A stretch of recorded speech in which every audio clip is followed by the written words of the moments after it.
So the second major combination here is Xiaoyao and Gancao. Now, it's worth noting before I go any further that you don't have to double the amount of Gancao here, right? The same amount of Gancao can combine equally with Guizhi and with Xiaoyao with no problem. So one of the rules when you're putting these formulas together is you don't have to increase the amount of an herb just because it occurs in more than one formula element. So what does this combination do? Well, we know this combination already. This is Xiaoyao Gancao Tang. And we already know that Xiaoyao Gancao Tang is used to soften the sinews, soothe the liver, and supplement the yin. In particular, the construction yin. That is the yin that circulates through the body with the qi, basically. So why are we doing this? Well, Zhongjing told us in line 12 of the Shanghan Lun, where he tells us that in Guizhi Tang, and this is the famous pathomechanism of a Guizhi Tang pattern, that the yang is floating and the yin is weak. What this really means is that the defensive yang is floating. It's floated off to try and fight against this evil, but it's ineffective because it's too weak to do so.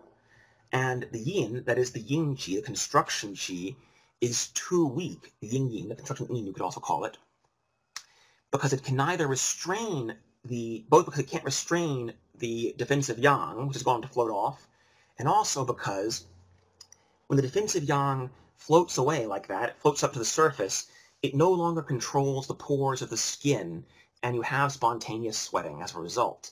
But spontaneous sweating damages the construction yin. So both because of the probably an inherent weakness of the construction yin, and because the spontaneous sweating is damaging the construction yin, a Guizhi Tang pattern presents with this kind of deficiency of the construction yin. So you use Xiaoyao and Gancao together to supplement that. As a final note, just as I told you that Guizhi and Gancao together is the, you could say, is one example of how acrid and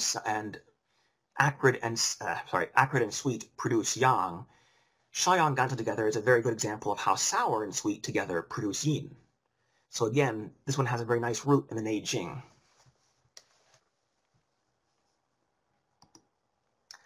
And finally, we have that one we already discussed, Shengjiang, Dazao, and Gancao, here to pacify and protect the stomach qi. And why are we doing that? Because the stomach is the source of the fluids and also, in general, of the yin qi.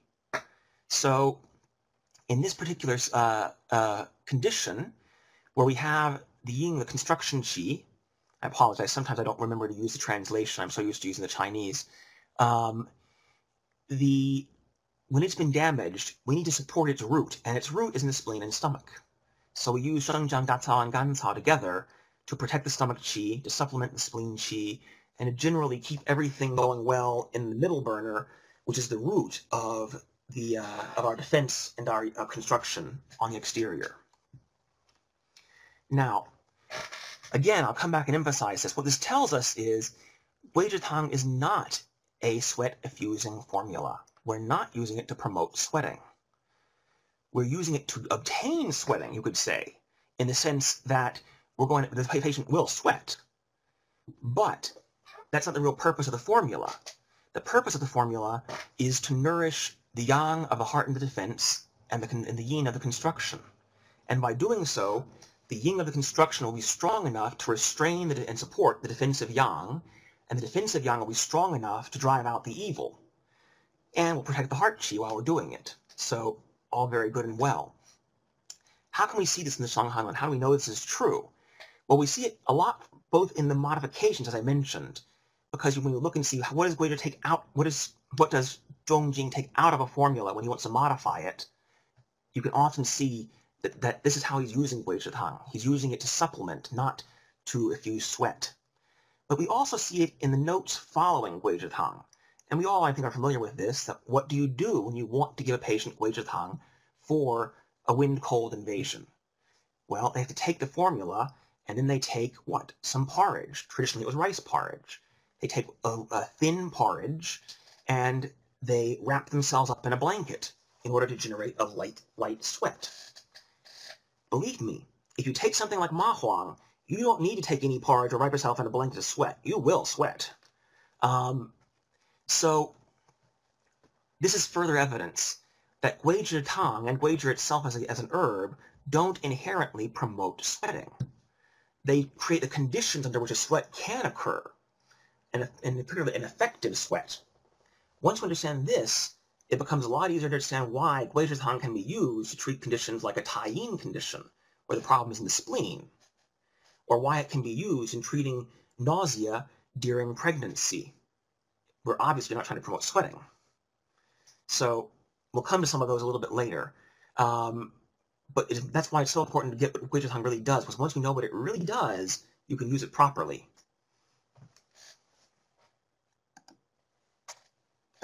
I forgot one little thing there, but I answered that question.